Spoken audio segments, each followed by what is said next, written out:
y'all. So I'm excited. Today we're going to be talking about the Doctrine of Balaam. If y'all don't know what that is, this will be a great video to kind of intro you into the subject.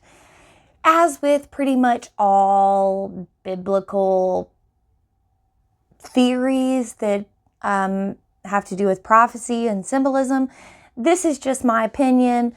This ain't like a doctrine or nothing. I'm just giving y'all what I think, what I think about it from my own study. And like I said, this is, I've said this at the beginning of my channel, but this is what I mainly do. I love the Bible, I love biblical symbolism, and I love studying prophecy. And when you study the Bible and biblical symbolism and biblical prophecy, you are better able to see how everybody else uses that symbolism in the world. Or even if they don't read the Bible, God uses symbolism in their songs and videos. So today we're going to be talking about the Doctrine of Balaam. I first started diving on the Doctrine of Balaam because I was trying to study Revelation. When I first found Jesus, I was doing some study and I was trying to skip all the boring parts, and go straight to the cool stuff. And you can't start in the book of Revelation. You can't, because all Revelation is a million jillion references back to the Old Testament. So you really can't start at the book of Revelation, but I tried. And so I'm going through the churches and the letters to the 7 churches, and one of them mentions the Doctrine of Balaam. I'll read it right here. At the beginning of the book of Revelation, you have the letters to the 7 churches. One of those churches is Pergamos. And what Jesus says to Pergamos is, "But I have a few things against thee, because thou hast there them that hold the doctrine of Balaam, who taught Balak to cast a stumbling block before the children of Israel, to eat things sacrificed unto idols, and to commit fornication." And so I was like, well, what is that? Right? This is years ago, by the way. I go to the book of Numbers and I read the story of Balaam. Now, Balaam was a prophet of Yahweh, capital L-O-R-D. Anytime you see capital L-O-R-D in the Old Testament, that is YHWH or Yahweh, or where we get Jehovah from. It's I am that I am. It's the name of God gives Moses. Balaam is a prophet of Yahweh. Now, this is kind of strange because at the time, Israel's still in the wilderness.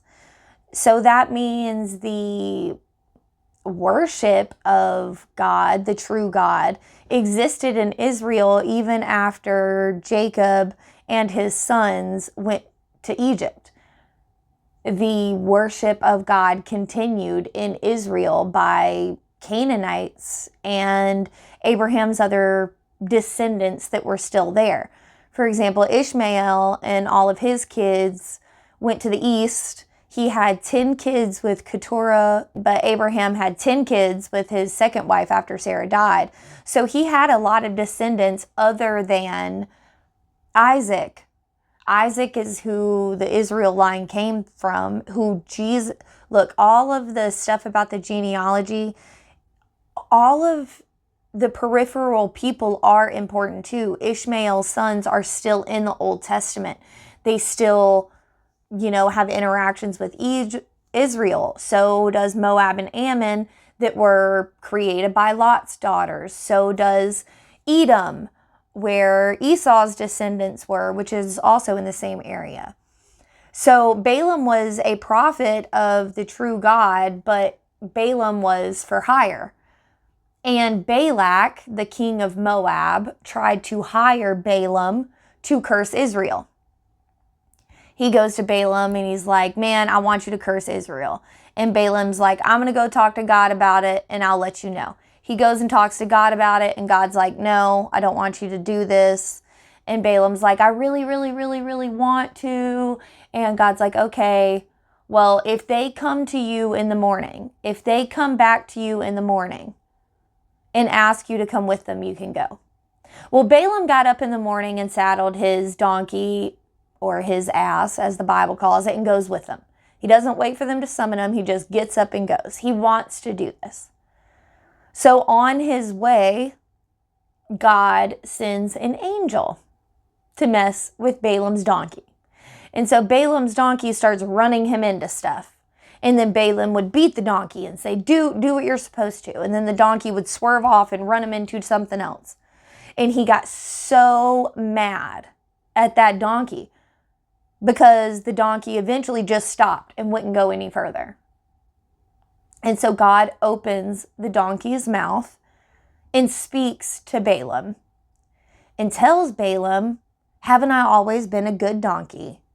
Haven't I always done what you're supposed to? Don't you see what's blocking my path? And God opens Balaam's eyes and he sees the angel blocking him. And he sees why the donkey stopped. So Balaam talks to the angel, and the angel says, you can go with them, but you can only say what I allow you to say. And Balaam's like, all right. So Balaam goes with Balak, and at every site around Israel, Balak takes him to a couple sites around Israel so he can see around the camp of Israel, so he can see the camp of Israel from every location. And when he gets to those locations, he sets up 7 altars. He sacrifices animals on each of the altars, and then he goes to give his curse. Now, the Bible never explicitly explains what the 7 altars were about, but we know 7s are important in the Bible. There are 7 churches in the book of Revelation. There are 7 spirits standing before the throne of God in the book of Revelation. It also says that there are 7 spirits of God in this verse right here. So we know that 7 is important to God, but 7 was also important in the ancient world. Okay, in Sumer, their entire Anunnaki thing was... Sumer believed that they were ruled by the Anunnaki, or the sons of Anu, who was their most high creator god. Okay, and those sons of Anu, those 7 sons, ruled from the underworld. Okay, the Anunnaki were literally like Satan's divine council, because Satan tries to copy every single thing God does. Okay, and there's a lot of stuff about the angels and the pit, and the angels locked in everlasting chains of darkness. The old world thought those angels were stars. They worship the 7 wandering stars, whether that be the Pleiades or the 7 wandering stars, which were the planets. Also, could that be the everlasting chains of darkness? I don't know. But the worship of the divine 7 was not only a God thing. Okay, there's also lots of divine 12s in all the religions too. Okay, because it's all telling the same story. It's just telling the story from different angles. It's all telling the same story. So we don't know if Balaam was setting up the 7 altars as some kind of symbol that he worshiped the true God, or if he was setting up the 7 altars. And this is personally what I think. He's setting up the 7 altars in the high places of worship of Baal. So where the Canaanites worship Baal, that's where he's setting up these 7 altars. But if he puts Yahweh's name on the altars, then Israel will come and sacrifice at these altars because they believe the altars are dedicated to their own God. But the problem is these altars are right beside the pagan altars. These altars are right beside where they sacrifice to Baal. And the sacrifices to Baal are a little different than sacrifices to our God. See, in pagan worship, there's lots of drinking and there's lots of partying, and lots of like orgy stuff going on in pagan worship. Okay, that is not like something Christians say. Go look into any of the pagan worship. Okay, especially any time that the person is horned or mixed with a goat somehow, like Bacchus or Pan or any of those. Balaam was not allowed to curse Israel. Every time Balaam opened his mouth for Balak, he gave a blessing instead of a curse. The blessing he gave was that Moab or any of those people could not touch Israel because Israel was right with God. Israel was doing what God wanted them to do. And so nobody could come to Israel. At the moment, they were not able to be defeated.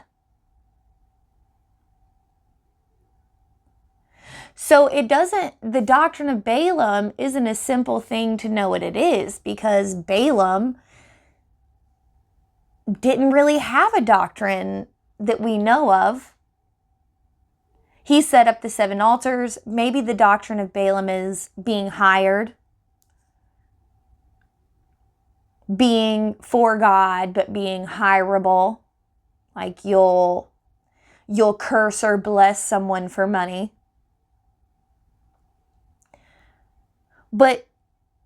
And I think that that's probably part of it. But I also, immediately after this situation where Balaam was forced to bless 3 times and not curse, not long after that, Israel falls into idolatry. And this is where the book of Revelation and what it says about Balaam is important. This is what it says. I know thy works, and where thou dwellest, even where Satan's seat is. Thou holdest fast my name, and hast not denied my faith.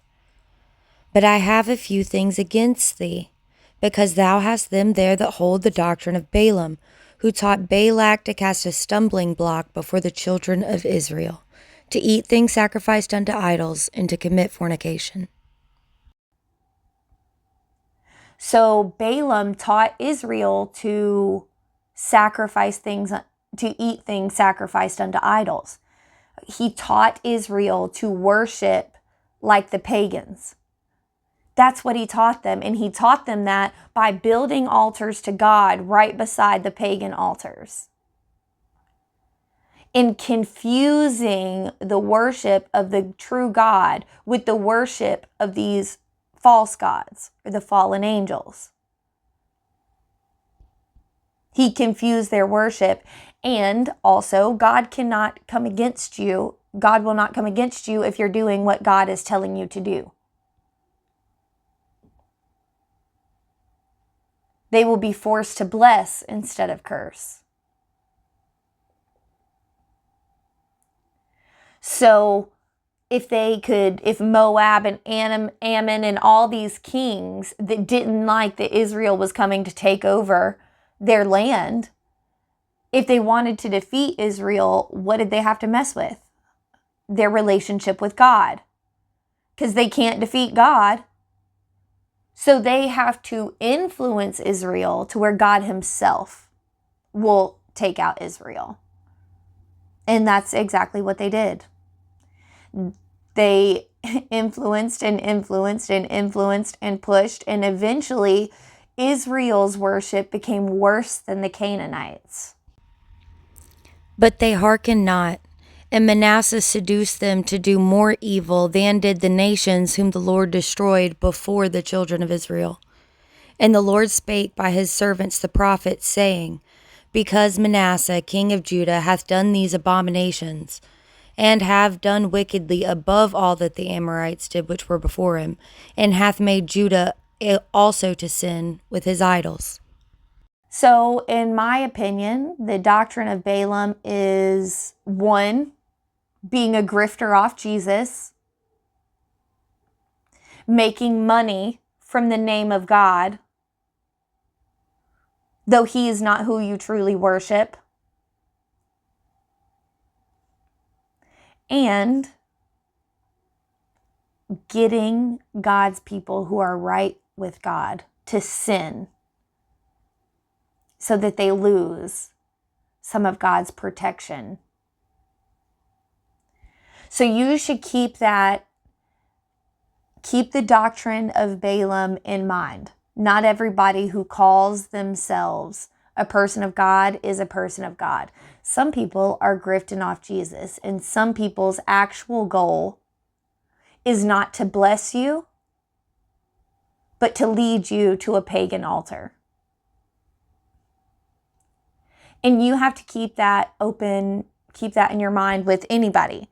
Because say that there's a band you liked and you liked them for most of their career, then they sign a deal, all of a sudden their music changes.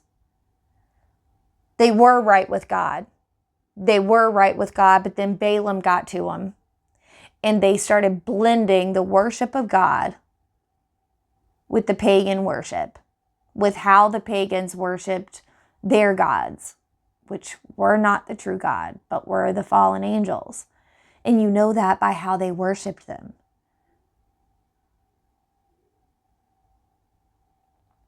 For a long time, people tried to say that Christians were making all of the savagery and stuff up.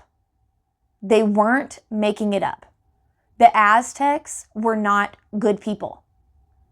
Okay, the worship of their gods were harsh.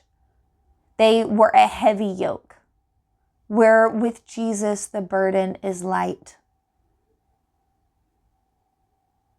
Egypt worshipped fallen angels. They worshipped fallen angels.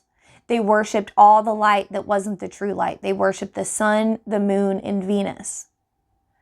Sun, moon, Venus is another big fake trinity in the ancient world. One of them is probably the main one because they're the three brightest things in the sky: the sun, the moon, and Venus. The worship of the sun was mainly the worship of war. The worship of the moon was mainly worship of witchcraft and trying to influence the world yourself. Not for God or through God, but yourself. And only for yourself. See, this is why witchcraft is a bad thing. Because you're trying to change stuff, and if you're not doing it the way God wants you to do it, then you're actually not changing it for the better. You're trying to usurp His plan and His authority. He's got the best plan.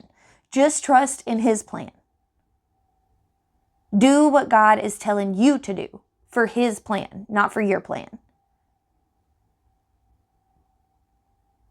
And the worship of Venus was mainly sex worship. No matter which god or goddess held the title of Venus, it was almost always some kind of weirdo sex cult. So that's another fake trinity. Sun, moon, Venus. And that explains almost all the ancient worships. That's the worship of the fallen angels. That's not the worship of God. God is not the sun or the moon or a planet. Actually, the planets are probably the angels bound in everlasting chains of darkness. At least that's just my opinion. I don't know. All of this is my opinion. All of this is just what I get from reading it. Now, I hope y'all enjoyed it.